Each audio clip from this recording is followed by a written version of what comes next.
Hi, ഞാൻ എൻ്റെ ഒരു പഴയകാല ഓർമ്മ പുതുക്കുന്ന ഒരു ചായപലഹാരം ഉണ്ടാക്കുന്നത് വാട്ടക്കപ്പ അല്ലെങ്കിൽ വാട്ടക്കിഴങ്ങ് ശർക്കരയും തേങ്ങയും ചേർത്ത് പുഴുങ്ങിയത്. ഇത് ഞാൻ സ്കൂളിൽ പഠിച്ചിരുന്ന സമയത്ത് ഇടയ്ക്കൊക്കെ വൈകുന്നേരങ്ങളിൽ എൻ്റെ ഉമ്മ ഉണ്ടാക്കിയിരുന്ന ഒരു പലഹാരമാണ്. നമുക്ക് നോക്കാം ഇതെങ്ങനെയാണ് ഉണ്ടാക്കുക. ഞാനിവിടെ ഒരു 250 ഗ്രാം വാട്ടക്കപ്പ എടുത്തിട്ടുണ്ട്. ഇത് നമ്മൾ കപ്പ അരിഞ്ഞിട്ട് തിളച്ച വെള്ളത്തിലിട്ട് ഊറ്റി നന്നായിട്ട് ഉണക്കി എടുക്കുന്നതാണിത്. ഇത് പഴയ മുമ്പത്തെ സൂപ്പർ മാർക്കറ്റുകളിലൊക്കെ വാങ്ങാൻ കിട്ടും നമുക്കിത്.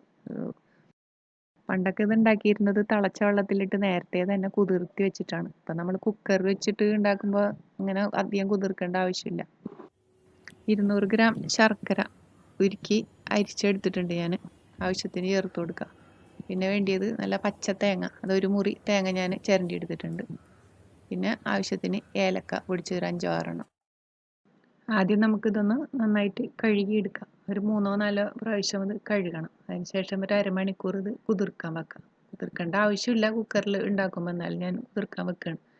ഈ ഒരു കുക്കർ അടുപ്പിലേക്ക് വെച്ചിട്ട് ആവശ്യത്തിന് വെള്ളം ഒഴിച്ചു കൊടുക്കുക. ഏകദേശം ഒരു കുക്കറിൻ്റെ പകുതിയോളം വെള്ളം ഒഴിക്കാം. അതിനുശേഷം വെള്ളം തിളച്ചതിന് ശേഷം നമുക്ക് ഈ കഴുകി വെച്ചിരിക്കുന്ന വാട്ടക്കപ്പ ഇട്ട് കൊടുക്കുക. എന്നിട്ടൊരു പൊടിക്ക് ഒരല്പം ഉപ്പിട്ടിട്ട് നന്നായിട്ടൊന്ന് ഇളക്കി കൊടുക്കുക. എന്നിട്ട് കുക്കർ അടച്ച് നമുക്കിത് ഒരു 4 വിസിൽ വരുന്ന വരെ നമുക്കിത് വേവാൻ വെക്കാം, ഒരു മീഡിയം ഫ്ലെയിമിൽ. ഇനി നമുക്കിതിൻ്റെ പ്രഷർ പോകാൻ വേണ്ടി വെയിറ്റ് ചെയ്യാം. ആ സമയം കൊണ്ട് നമുക്ക് ശർക്കര പാനി തയ്യാറാക്കാം. അതിന് വേണ്ടി ഒരു പരന്ന പാത്രം എടുത്തിട്ട് നമ്മൾ ഈ ശർക്കര നീര് അതിലേക്ക് ഒഴിച്ചു കൊടുക്കണം. എന്നിട്ട് അതിന് ശേഷം പിന്നെ ഈ ചിരണ്ടി വെച്ചിരിക്കുന്ന തേങ്ങ ഇതിലേക്ക് ഇട്ട് ഒന്ന് നന്നായിട്ട് ഇളക്കിയെടുക്കുക. അപ്പോൾ ശർക്കര ഒരുവിധം വറ്റിയത് കാരണം കൊണ്ട് അധികം ഒരുപാട് വെള്ളം ഉണ്ടാവില്ല ഇതിൽ, ഒത്തിരി തിക്കായിട്ടുള്ളതാണ്. അപ്പോൾ കുക്കറിൻ്റെ പ്രഷർ പോയിട്ടുണ്ടാവും. ഇനി നമുക്കിത് തുറന്ന് നോക്കാം ഇത് എന്തോന്നുള്ളത്. 4 വിസിലടിച്ചതിന് ശേഷമാണ് നമ്മളിത് ഓഫ് ചെയ്ത് വെച്ചത്. അപ്പോൾ നമ്മൾ ഇളക്കിയിട്ടത് ഇതിൻ്റെ വെന്തോ നോക്കണം. ഇത് വെന്ത് വരുമ്പോൾ നല്ല സോഫ്റ്റ് ആയിട്ടുണ്ടാവും. നല്ല ചൂടായിരിക്കുള്ളൂ. അപ്പോൾ നോക്കുമ്പോൾ എപ്പോഴും നമ്മുടെ കൈ ശ്രദ്ധിക്കണം. അപ്പോൾ ഇന്ന് ചൂടാറിയതിന് ശേഷം ഇപ്പോൾ നന്നായിട്ട് വെന്തിട്ടുണ്ടോയെന്ന് കണ്ടോ, പ്രസ് ചെയ്യുമ്പോൾ ഒന്ന് ഇതാവുന്നുണ്ട്. നമുക്കിതിൻ്റെ വെള്ളമൊക്കെ ഊറ്റിക്കളയാം.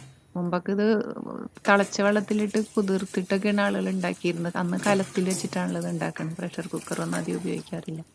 അപ്പോൾ നമുക്ക് എത്ര സൗകര്യമാണ് ഇതിനൊക്കെ. അപ്പോൾ ഇതിൻ്റെ വെള്ളമെല്ലാം ഊറ്റിക്കളഞ്ഞിട്ടുണ്ട്.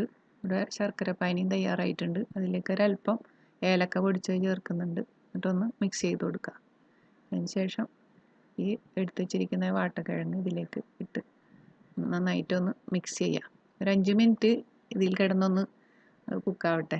അപ്പോഴതിൻ്റെ ഈ മധുരമൊക്കെ ഇതിലേക്കൊന്ന് പിടിക്കാൻ വേണ്ടിയിട്ടാണ് ചെയ്യുന്നത്. അല്പം ലൂസായിട്ടാണ് ഇപ്പോൾ ഇരിക്കുന്നത്. 5 മിനിറ്റ് ആകുമ്പോഴത്തേന് ഇത് വറ്റും നന്നായിട്ട്. മധുരം നിങ്ങൾക്ക് കൂടുതലാണ് തോന്നുകയാണെങ്കിൽ കുറച്ച് ചേർത്താൽ മതി കേട്ടോ. ഞാൻ ഒഴിച്ചപ്പോൾ ഒരല്പം എനിക്ക് കൂടുതലായി തോന്നുന്നുണ്ട്. മധുരം ഓരോരുത്തരുടെ പാകത്തിന് എടുത്താൽ മതി. ഇത് മധുരം ഇല്ലാതെ തന്നെ നമുക്ക് വെറുതെ തേങ്ങ ഇട്ടും കഴിക്കാവുന്നതാണ്. മധുരം ഓരോരുത്തരുടെ ഇഷ്ടത്തിന് ചേർത്ത് കൊടുത്താൽ മതി. ഇപ്പോൾ ഇത് റെഡി ആയിട്ടുണ്ട് കണ്ടോ. ഇപ്പോൾ നല്ല വറ്റി വന്ന് നല്ല ഇപ്പം തന്നെ നമുക്ക് കാണുമ്പോൾ ഇത്തിരി കഴിക്കാൻ തോന്നുന്നുണ്ട്. നല്ലൊരു ടേസ്റ്റ് ആയിരിക്കുള്ളൂ ഇത് കഴിക്കാനായിട്ട്. നമുക്കിത് സെർവ് ചെയ്യാം ഫ്ലെയിം ഓഫ് ചെയ്ത്. പണ്ടത്തെ ഇതുപോലത്തെ പലഹാരങ്ങളൊക്കെ നമ്മൾ ഇടയ്ക്കെങ്കിലും ഒന്ന് ഉണ്ടാക്കിയിട്ട് അതിൻ്റെ ഒരു ഓർമ്മ പുതുക്കണം. പിന്നെ ഇത് കുട്ടികൾക്കൊക്കെ കൊടുക്കാനും നല്ലതാണ്. കപ്പയായതുകൊണ്ട് ഹെൽത്തിനും നല്ലതാണ്.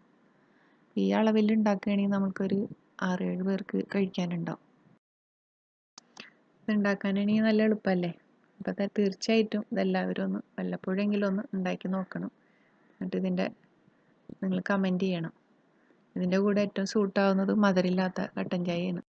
വീഡിയോ ഇഷ്ടപ്പെട്ടാൽ ലൈക്ക് ചെയ്യാനും ഷെയർ ചെയ്യാനും മറക്കരുത്. Thank you.